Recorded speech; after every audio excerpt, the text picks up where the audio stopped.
नमस्कार साथियों, स्वागत है आपका विद्याधाम चैनल में। दोस्तों, आज का वीडियो जो है बहुत ही महत्वपूर्ण होने वाला है, क्योंकि एसआईआर से जुड़ी अब तक की सबसे अहम और गंभीर अपडेट सामने आ चुकी है। 19 दिसंबर से इस प्रक्रिया का वह चरण शुरू होने जा रहा है जिसे सबसे संवेदनशील माना जा रहा है, क्योंकि इसी दौरान ड्राफ्ट वोटर लिस्ट सार्वजनिक की जाएगी।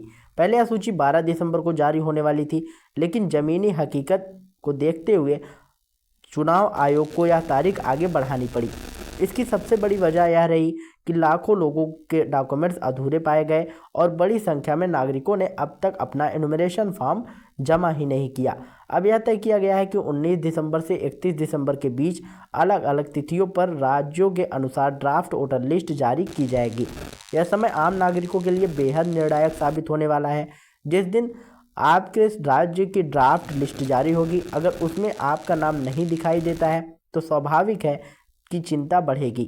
इसके बाद प्रशासन या चुनाव आयोग की ओर से आपको नोटिस भेजा जा सकता है, जिसमें आपसे यह पूछा जाएगा कि आपके पास ऐसा कौन सा प्रमाण है जिनसे यह सिद्ध किया जा सके कि आप भारत के नागरिक हैं।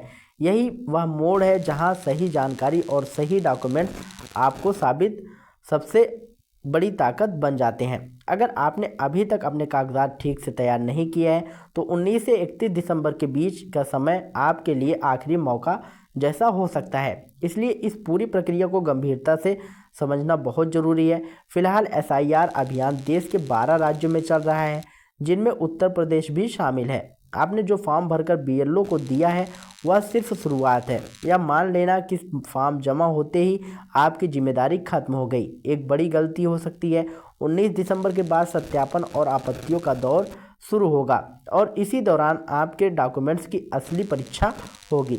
चुनाव आयोग यह साफ कर चुका है कि इस प्रक्रिया का उद्देश्य है वोटर लिस्ट को अपडेट कराना, और लेकिन साथ ही साथ यह स्पष्ट है कि नागरिकता साबित करने के लिए आधार कार्ड, राशन कार्ड और वोटर आईडी और अंतिम और निर्णायक डॉक्यूमेंट्स नहीं माना जाएगा।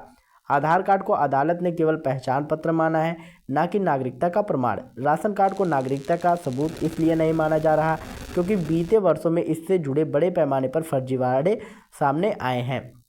वोटर आईडी खुद चुनाव आयोग जारी करता है, इसके बावजूद इसे भी नागरिकता का अंतिम प्रमाण नहीं माना जा रहा, क्योंकि पुराने डॉक्यूमेंट्स के आधार पर बने रिकॉर्ड्स का दोबारा सत्यापन जरूरी माना जा रहा है।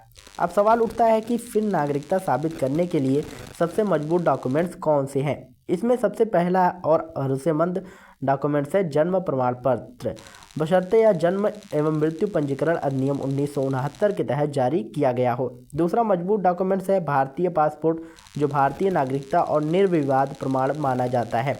तीसरा महत्वपूर्ण डॉक्यूमेंट्स है नागरिकता प्रमाण पत्र, जो नागरिकता अधिनियम 1955 के तहत जारी किया जाता है। लेकिन सच्चाई यह है कि देश की बहुत बड़ी आबादी के पास ना तो जन्म प्रमाण पत्र है, ना पासपोर्ट है, ना ही नागरिकता प्रमाण पत्र है। खासकर ग्रामीण इलाकों में पहले बच्चे का जन्म घर पर ही होता था और उस समय जन्म पंजीकरण को लेकर जागरूकता नहीं थी।